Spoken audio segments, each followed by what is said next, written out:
Bonjour à tous, bonjour à toutes et bienvenue pour cette vidéo dans laquelle on va voir ma première partie du tournoi fermé de Rouen que j'ai disputé du 26 au 30 décembre dernier.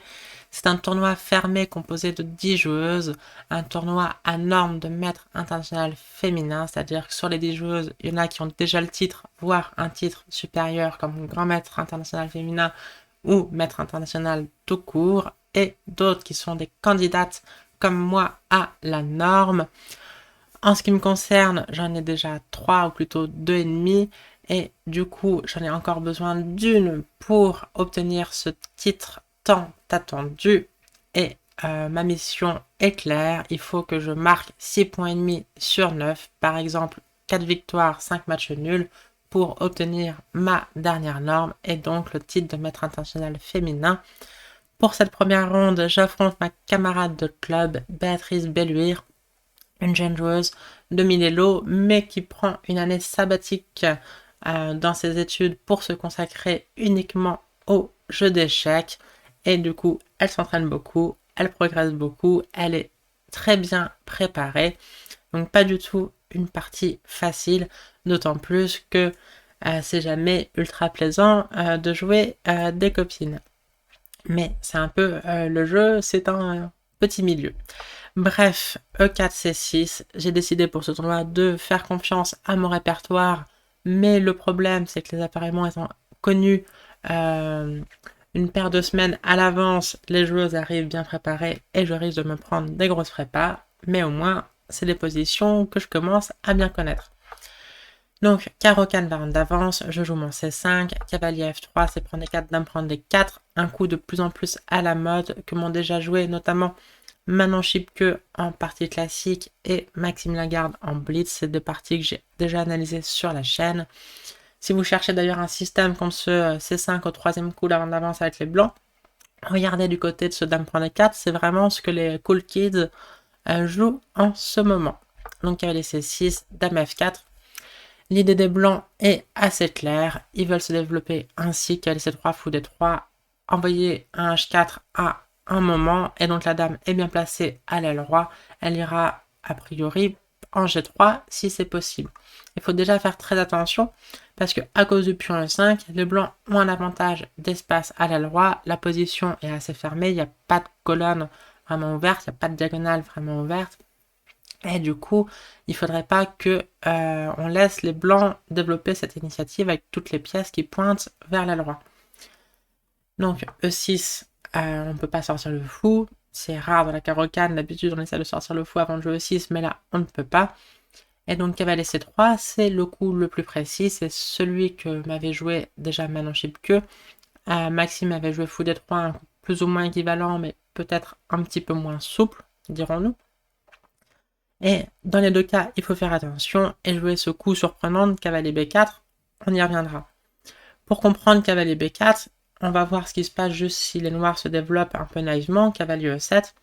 Les blancs vont faire leur plan, fou D3, cavalier G6, la dame vient en G3. Et par exemple, si on se dit, bah c'est bon, je fais fou E7, maintenant que le cavalier a laissé la place au fou, et ensuite je roque, tout va bien. Non, fou E7, c'est déjà perdant. C'est une cave dans une position déjà difficile. H4, prochain coup H5, c'est terminé. Alors sur roc H5, cavalier H8, fou H6, rideau. Donc les blancs menacent vraiment de prendre l'initiative à l'aile roi en quelques coups. Et donc il faut réagir. Et la meilleure réaction, la seule bonne réaction, c'est ce coup cavalier B4 qui vaut mieux connaître. Mais c'était mon cas vu que j'avais déjà joué contre Manon. Manon justement m'avait joué fou D3. A priori, c'est le bon coup de développement qui par la menace cavalier prend C2, mais ça autorise cavalier prend D3. Et les noirs, au prix de plusieurs tempi, certes, ont réussi à se débarrasser de la pièce d'attaque maîtresse des blancs, à savoir le fou de case blanche.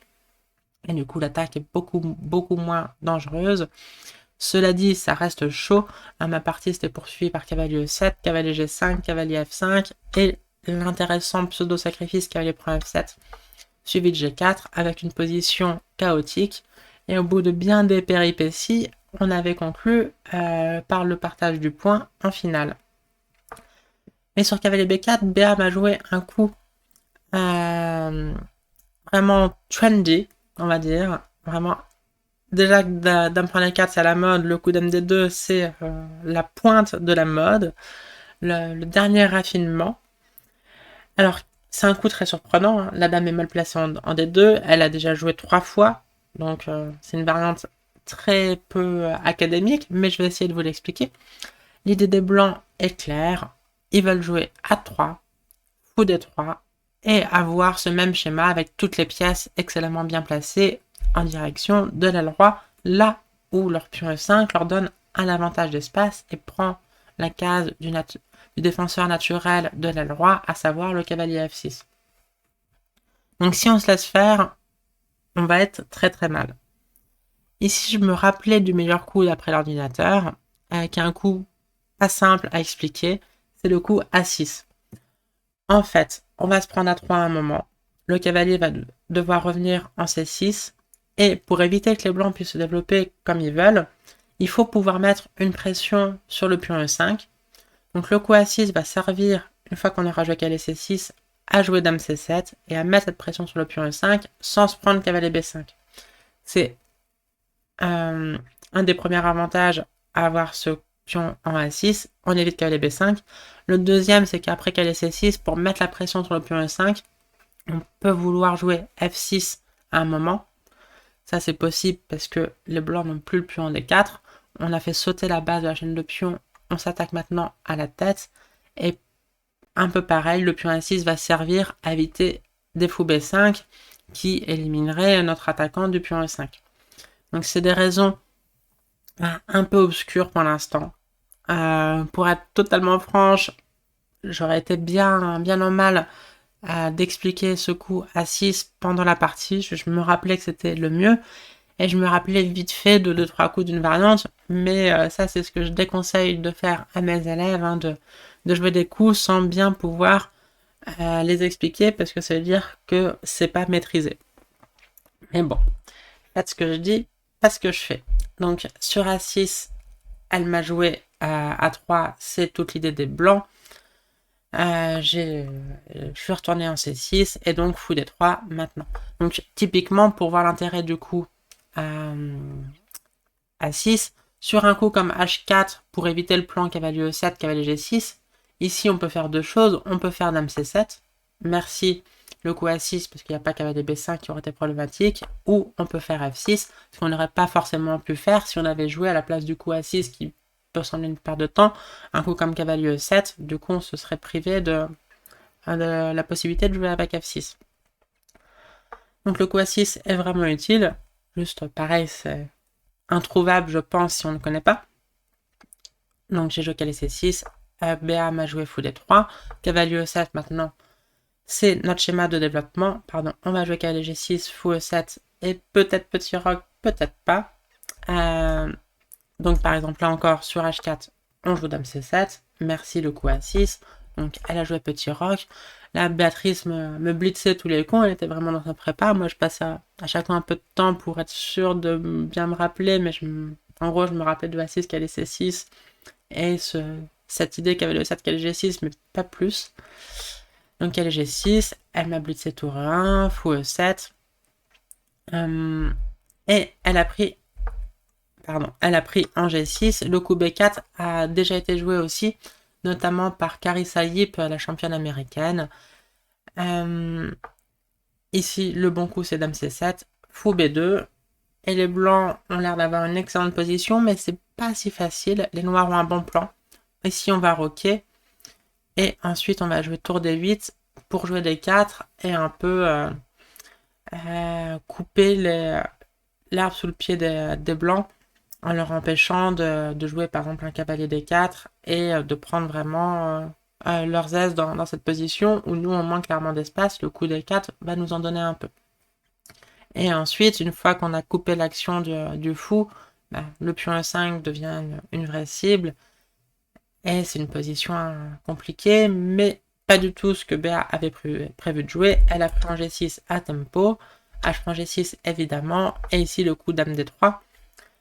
Toujours joué à tempo, et je commence à regretter ma stratégie de tournoi de jouer mes ouvertures, parce que les appareillements étant connus 15 jours à l'avance, ça donne du temps aux adversaires de se préparer, et voilà que je me fais débiter une variante ultra tendue à tempo, et je sais que c'est pas une position dans laquelle je vais pouvoir résister très longtemps si je continue à affronter non pas BA, mais son ordinateur. Mais bon, en attendant, c'est quand même des positions avec, avec lesquelles je commence à être familière, et du coup, c'est pas si mal non plus, quoi. Donc sur Dame D3, j'ai pas voulu roquer. Ça me paraissait suicidaire. Le fait d'avoir joué H6, parfois c'est pas grave du tout dans un rock, mais ça peut être problématique quand un cavalier est proche de la case G5. Parce que cavalier G5, en temps normal, on répond H6 et le cavalier se fait chasser. Là, on manque de souplesse. Quand il y aura le cavalier G5, on ne pourra pas le chasser avec un pion. F6, c'est trop difficile, beaucoup trop affaiblissant, et on n'a plus le pion H. Donc, les blancs peuvent juste mettre des pièces en direction de l'aile roi, prendre la case D4 aussi, on fout D7, un petit coup de C3, cavalier D4, cavalier prend D4, peut-être que plus tard, les blancs feront un truc comme ça. Il aurait pu y avoir aussi ce plan, on peut tout à fait jouer C prend D4 et envisager, si la dame bouge, un fou G5, échanger les fous de case noire, installer le cavalier en G5 et faire mat. Donc l'ordinateur dit pas que c'est foutu de roquer, mais ça me paraissait suicidaire juste. Donc j'ai beaucoup réfléchi, j'ai trouvé le coup G5 assez créatif. Étrangement, c'était le seul coup qui a déjà été joué dans cette position. Il y avait encore une partie et les noirs avaient joué le coup G5 qui est assez bon. Malheureusement, trouver le meilleur coup d'après l'ordinateur dans la position, un coup qui a déjà été joué, ça veut dire que Béa connaît encore et elle m'a joué à tempo le coup H3. Donc, je continue à jouer face à l'ordinateur, ce qui n'est pas une bonne nouvelle. J'espère trouver un bon compromis entre ne pas jouer le meilleur coup, parce que Béa va connaître encore, mais ne pas jouer un trop mauvais coup, parce que sinon je vais avoir une trop mauvaise position. Donc, j'essaye de trouver le meilleur coup et je prie pour qu'à un moment, elle ne connaisse plus. Ici, on peut jouer F5, c'est le coup qui avait été joué. Ça me paraissait trop dangereux, cette variante avec E prend F6, G prend F6, Dame G6 échec, laisser la dame rentrer comme ça. Mais en fait, ça va, c'est pas si grave. Alors, c'est pas si grave si on trouve tous les meilleurs coups. Un moment clé, c'est roi F8, H4. Moi, je m'étais arrêté là, je me suis dit, oula, ça va pas du tout ça. Mais en fait, a priori, ça va. On peut jouer tour G8 et sur Dame H6, roi F7, Dame H5, tour G6, tout ça, c'est la variante de l'ordinateur. Tous ces coups précis après lesquels les noirs tiennent sur le bout du fil, mais tiennent. Mais bon, bref, cette variante, un sacrifice de pièces, grosse attaque, ça me paraissait vraiment suicidaire, mais en fait, l'ordinateur est serein et tient cette position en jouant encore précis. Bon, ça me paraissait totalement inhumain de jouer à F5 en autorisant cet échec Dame G6, même si a priori donc ce n'est pas grave. Et du coup, je me suis dit, ouais, F5 c'est quand même une bonne idée, mais je vais le préparer, je vais jouer au roi F8. Bon, malheureusement, entre guillemets, c'est le meilleur coup, et du coup, BA à tempo me joue cavalier E2. Et ici, il y avait encore une partie où les noirs avaient joué F6, un coup auquel j'avais pensé aussi, mais du coup, l'idée c'est que sur cavalier D4, non pas jouer roi F7 comme il y a eu dans la partie, les blancs avaient gagné, mais jouer F5 maintenant. Bon. Et l'ordi aussi entre petit avantage blanc et égalité. Moi j'ai joué F5 tout de suite, en un coup. Au moment où je l'ai joué, j'étais assez contente de moi. Quand Béa s'est mise à réfléchir, je me suis dit, ah, soit elle connaît plus, soit c'est plus probable, j'ai joué un mauvais coup. Et quand je me suis dit, peut-être que j'ai joué un mauvais coup, j'ai compris quel était le meilleur coup des blancs.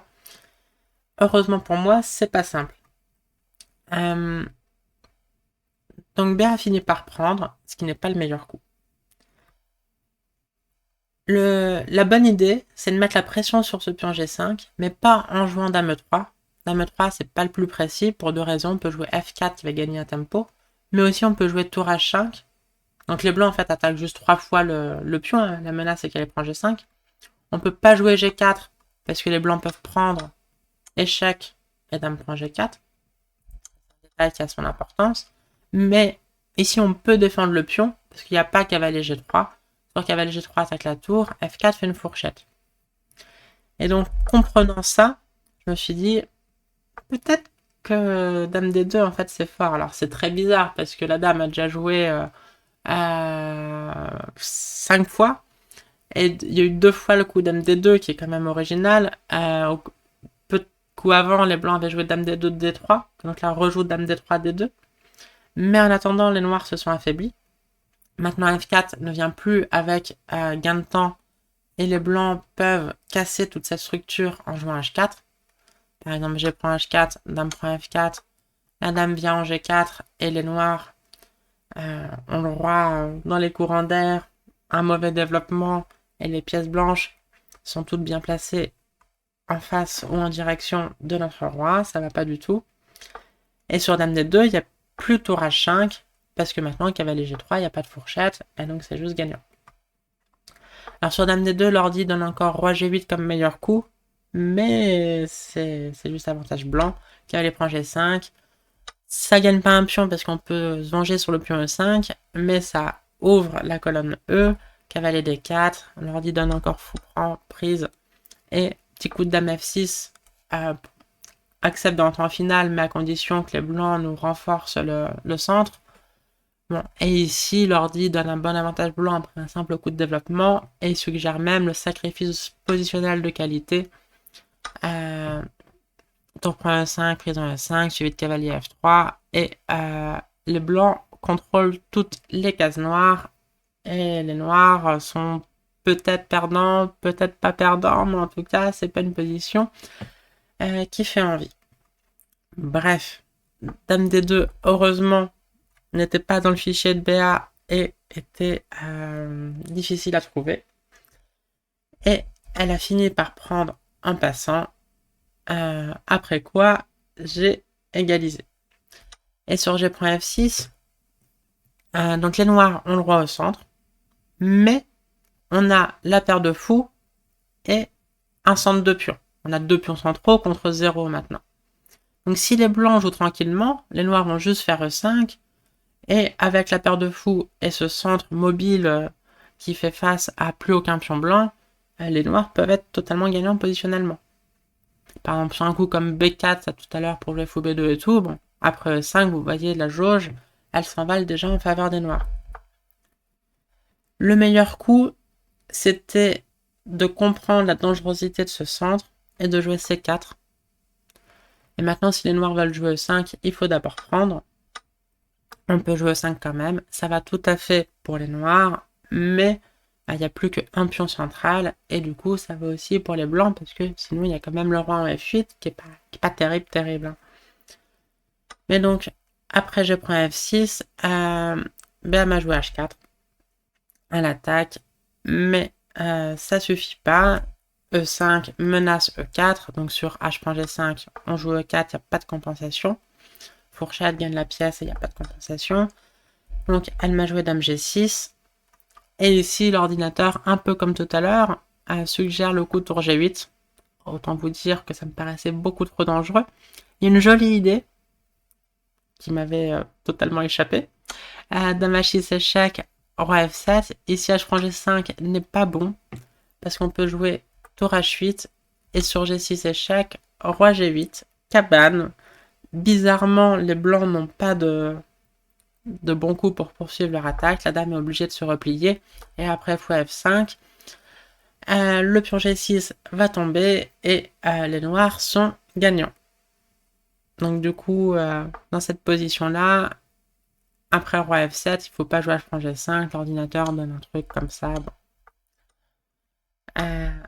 Avec un avantage noir grâce à la paire de fous et au centre. Donc le coup tour G8 dans cette position était le meilleur coup, mais j'avais pas vu du tout cette idée là on joue roi G8, on se prend une pluie d'échecs, on joue roi G8 et puis cabane. Et je me suis dit, non mais attends, en fait je peux juste jouer dame E8, j'ai égalisé, j'ai ma finale qui est... Je sentais que c'était égal du point de vue l'ordinateur, mais ça me paraissait bien plus facile à jouer avec les noirs. J'étais très contente d'échanger les dames et juste d'avoir survécu à l'ouverture, hein, parce que c'est un peu ça. À noter aussi, on peut envisager E4. C'est un coup que j'ai un peu regardé, mais alors c'est beaucoup trop dangereux. Sur E4, les blancs peuvent sacrifier la pièce par exemple, et j'étais certaine de rien dans cette position, mais c'est pas du tout impossible que les blancs soient gagnants. Ici, l'ordinateur préfère cavalier C3, moi je regardais plutôt cavalier G3, avec des échecs à venir et tout. A priori, il y a un seul coup pour pas être foutu, c'est de jouer cavalier E5, mais c'est des variantes beaucoup trop compliquées, et ça me paraissait prendre des risques inconsidérés, alors que la position après dame E8, je savais qu'elle était à peu près égale du point de vue théorique, mais je me faisais tout à fait confiance dans ce genre de finales qui sont plus faciles à jouer pour les noirs. On va voir pourquoi. Donc là, on menace G4, on menace E4, les blancs doivent absolument prendre. Et plutôt que de reprendre le pion où les blancs peuvent jouer fou prend G5, quand même avoir un pion de plus et faire des échanges, je me suis simplement développé par fou G4. Avoir des fou prend F3 potentiels, c'est toujours pas mal. Et après prise en F6, fou prend F6. Certes, les noirs ont un pion de moins, mais la paire de fous, un fort centre, une avance de développement, c'est-à-dire une fois que je fais roi F7, tour G8, toutes les pièces idéalement placées. Et les blancs ont un pion de plus, certes, mais pour l'instant, il fait pas grand-chose. Il est là, ce pion de plus, c'est pas le pion le plus dangereux, surtout s'il se retrouve en F3 au prochain coup. Et d'ailleurs, l'ordinateur donne juste fou G5 pour que les blancs soient du bon côté de l'égalité. Après quoi, on peut prendre joueur roi E7 sur tour D1. Pas tour G8. Ici, il faut s'abstenir de tour G8 parce que les blancs ont le coup F4. Et ça s'ouvre sur notre roi, à conseiller, mais plutôt tour D8. Et l'ordinateur dit que c'est égal. Ce qu'on comprend, il y a un pion de plus, mais des compensations. Et donc, à la place, elle m'a joué cavalier G3. Une faute. Maintenant, je prends l'initiative. Prise en F3, destruction de la structure. Cavalier D4, menace de fourchette.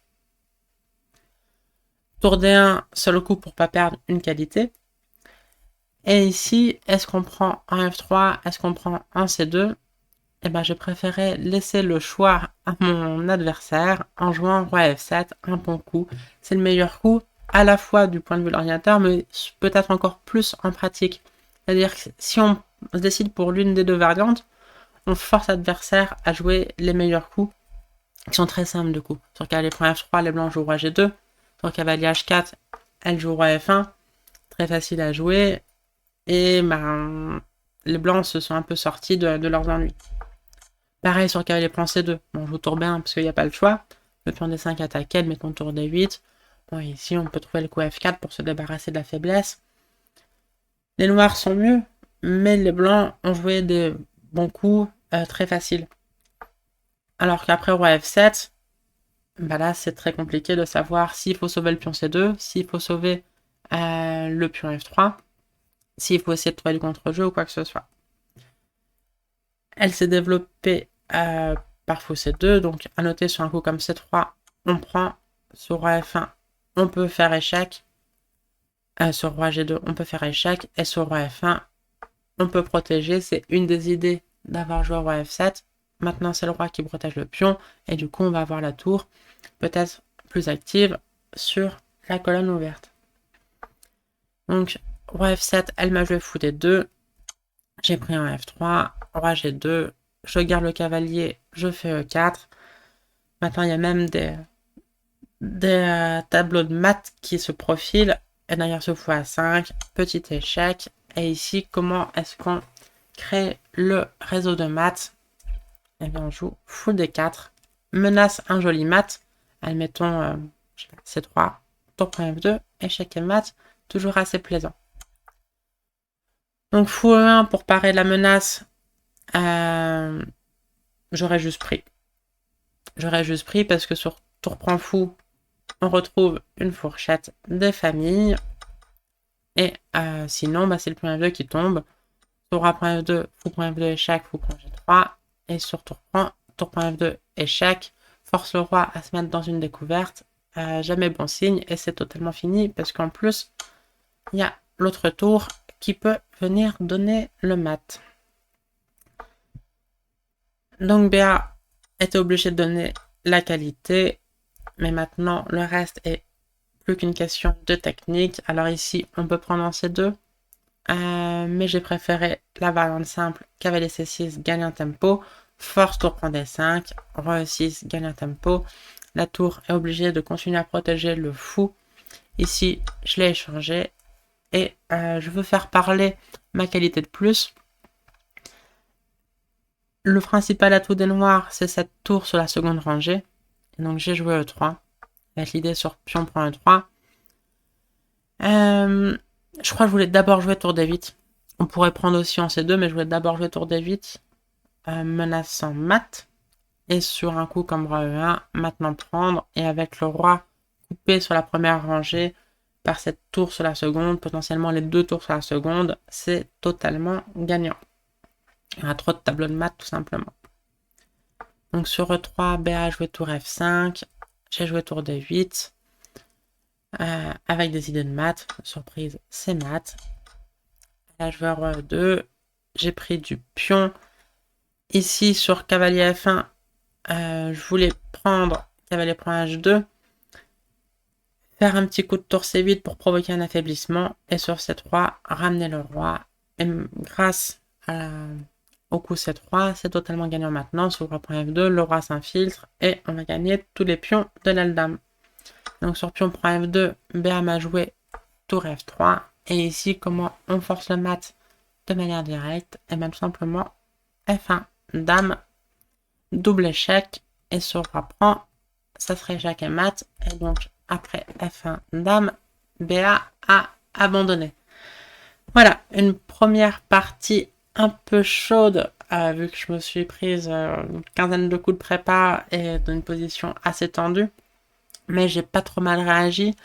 Par chance, j'ai trouvé le bon compromis entre un coup suffisamment mauvais pour pas qu'il soit dans le fichier, mais suffisamment bon pour pas être foutu quand même.